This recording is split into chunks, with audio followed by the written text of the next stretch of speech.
nagbabanggaan sila ng mga statement. So isa dyan ang paniguradong nagsisinungaling. In fact, even before he started shooting, he gave a copy of the script to one of the siblings of the petitioner. So yan mga kachika, binitawan niya ni Atty. Fortun nang galing mismo sa bibig niya yan.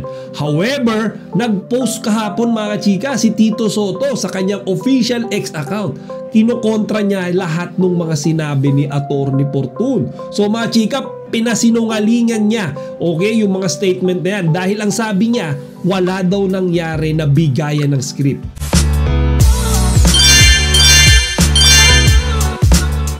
Magandang araw mga chika, Rigel Punet ay yung Chika Patrol. Bago tayo magsimula mga chika, inaanyahan ko muna kayong mag-subscribe dito sa ating munting channel para palagi kayong updated sa mga latest at nagtitrending ng mga showbiz balita. So for this content mga chika, talakayin natin etong hanggang sa ngayon ay painit pa rin ng painit na legal battle between Vic Sotto and Direk Daryl Yap. Yan nga mga chika ay kaugnay pa rin dito sa kontrobersyal na pelikulang ginawa nitong aklang direktor na ito na sinasabi ngayon ng karamihan na direktang paninirang puri kay Bossing Vic Sotto. Kahapon nga lamang mga chika ay mayroon na namang sumabog na isang balita tungkol sa usaping ito. At yan nga ay yung sinasabing pagbibigay ng script ni Direk Daryl Yap kay Vic Sotto / Tito Sotto bago simulan yung shooting ng pelikula. So just yesterday, there's a conflict of statement that happened between Tito Sotto and Atty. Fortun. So mga chika, eto mga legally knowledgeable person nagbabanggaan ngayon. Okay? Sa isang interview with Atty. Fortun, sinabi niya direkta publicly na talagang itong si Direk Daryl Yap daw ay nagbigay ng script, okay, ng pelikula sa mga Sotto, particularly mga kachika kay Tito Sotto nga raw, di ba? Ang binanggit ni Atty. Fortun sa interview niya, sa kapatid ni Vic Sotto ibinigay yung script para reviewin, and then pinalo up pa nga daw 3 to 4 times pero hindi sumasagot. So mga chika, pinanindigan niya ni Atty. Fortun, talagang pinanindigan nila na nagbigay sila ng kopya ng script na to sa panig ng mga Sotto. Can you confirm kung meron na po ba talagang na-receive ang kampo ni Vic Sotto ng copy ng script, and ano pong proof na meron po? Si Direk Daryl Yap hindi po ipinagkakait o ikinatago itong script na ito doon sa pamilya. In fact, even before he started shooting, he gave a copy of the script to one of the siblings of the petitioner. And he's actually a very known and prominent person. And pinadaan ito through an intermediary na kilala din nung kabilang grupo. Makadalawa o 3 beses yun na tinanong ni Direk Daryl kung merong reaksyon, may feedback, baka meron silang gustong idagdag. I'm not sure if yung objective nila sa pagbibigay ng kopya, kung totoo man na binigyan, magbigay lang ng awareness na may gagawin silang movie about Pepsi Paloma, or para humingi ng consent, para magpaalam. Yan ang hindi natin alam. So yan mga kachika, binitawan niya ni Atty. Fortun nang galing mismo sa bibig niya yan. However, nag-post kahapon mga kachika si Tito Sotto sa kanyang official X account. Kinokontra niya lahat ng mga sinabi ni Atty. Fortun. So mga chika, pinasinungalingan niya, okay, yung mga statement na yan. Dahil ang sabi niya, wala daw nangyari na bigayan ng script. Okay? Wala daw ibinigay itong panig ni Daryl Yap na script sa panig nila. Dagdag nga ni Tito Sotto dyan mga chika, malamang sa malamang daw, si Vic Del Rosario yung binigyan nila ng kopya ng script na yan. Hindi si Vic Sotto, at mas lalong hindi daw siya.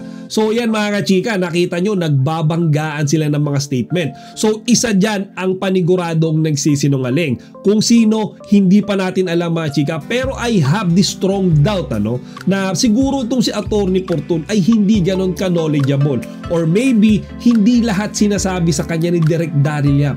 Kasi mga chika, yung mga statement niya medyo nonsense Kasi kung pagtatagpi-tagpiin natin yung storya mga chika, sinabi ni Atty. Fortun bago pa lang daw i-shoot yung pelikula, yung script daw ay ibinigay na kay Tito Sotto. Okay? Pero sabi naman ni Direk Daryl Yap mga kachika, binigay niya daw yung script, yung pelikula ay tapos na. Parang gusto niya na lang daw i-heads up na etong ang pangalan ni Vic Sotto ay mababanggit sa pelikula. So conflict din mga chika, kumbaga sinasabi ni Atty. Fortun tsaka nung client niya, hindi rin tugma.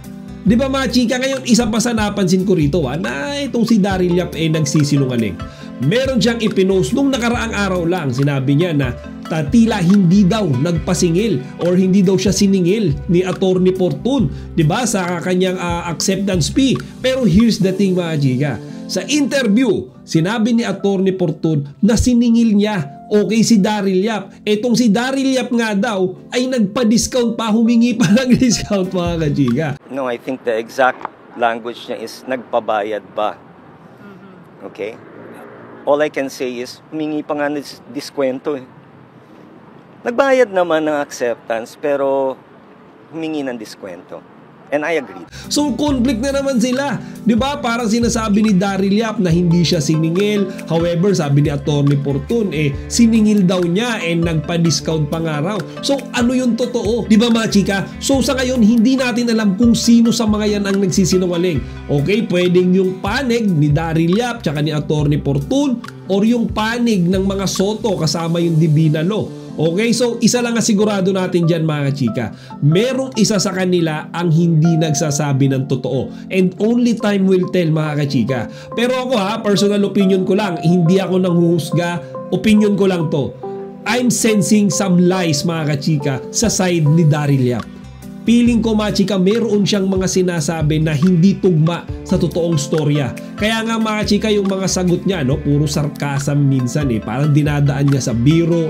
Ultimo yung mga reply niya sa mga nagko-comment sa kanya sa kanyang Facebook post, tinatabla niya mga chika, tsaka meron siyang mga binibitawang statement doon. Pwedeng maging against him mga chika, so pwedeng gamitin laban sa kanya. So iyan yung nasisense ko mga chika. Again, hindi ko to sigurado kasi mahirap naman manghusga di ba? Hindi pa natin nakikita kung ano yung magiging outcome ng kasuhan na yan. Then another thing mga chika, kahapon mainit din na pinag-uusapan itong pag-i-issue ng gag order nung kampo rin ni Direk Daryl Yap laban naman sa kampo ni Vic Soto. O yung gag order nga na yan mga chika para itigil na pag-usapan in public itong kasuhan nga ni Daryl Yap tsaka ni Vic Soto. So yung pangunahing dahilan kaya nag-issue niyan si Attorney Fortun mga chika kasi parang sinasabi niya sa interview na mali-mali daw yung mga statement ng Divina Law. Okay? Kumbaga nung habeas data daw na yon, ang objective nun ay makuha yung panig ni Direk Daryl, hindi daw ipa-take down lahat ng kanyang content.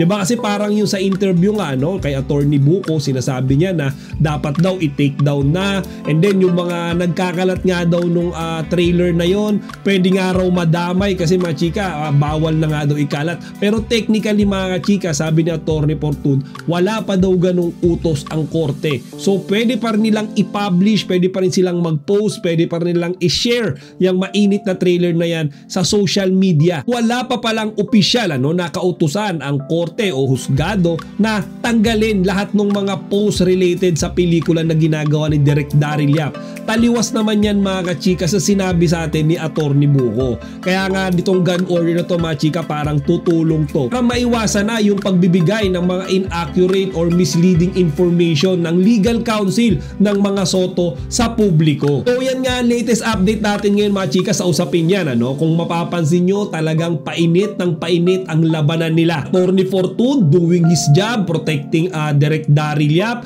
Hindi ko alam kung lahat ng sinasabi niya totoo. And then eto naman si Tito Soto mga chika, sumausaw na. Kung before si Bossing Vic lang mga kachika yung sangkot dyan, for some reason dahil binanggit nga ni Attorney Fortun na kapatid ni Vic Soto yung tumanggap ng script, kaya yan mga kachika, sumasagot na rin siya. Okay, actually tinira niya nga yung Inquirer sinabi na bakit nyo pinatulan yung balita na wala naman kayong sapat na batayan. Diba? Kumbaga yung balita daw ng Inquirer na yun hindi totoo, misleading. Kasi hindi naman daw talaga totoong nakatanggap ng script yung mga Soto, pero ibinalita pa rin daw ng Inquirer na tumanggap nga raw tapos hindi sinasagot. Diba mga chika? Tsaka diba at the end of the day mga chika, hindi naman mahalaga kung ibinahagi mo ba yung script na yan doon sa mga taong involved sa pelikula. Ang ipinag-uusapan dyan, kung binigyan ka ba ng consent. Diba? Kung binasbasan ka ba nila na isa pelikula mo yung mga nangyari na iskandaloso sa buhay nila. Yun lang yun eh. And still, yung mga netizens ay hati yung mga opinion niyan. So, mayroong panig sa kampo ng mga Soto, mayroon din namang panig sa kampo ni Direk Daryl Yap. So, sa ngayon, maybe only time will tell. Okay? Hintayin natin kung ano yung magiging outcome ng kaso. And abang-abang lang tayo mga chika sa mga further updates para at least aware tayo kung may mapapanood ba talaga tayong pelikula ni Direk Daryl Yap sa February, or mapapanood natin siya mga chika kung paano siya dinadampot na ng mga pulis papuntang kulungan. O siya mga chika, hanggang dito na lang muna. Sana huwag nyo kalimutang ibahagi ang inyong mga opinion dito sa comment section. Chika Patrol signing out.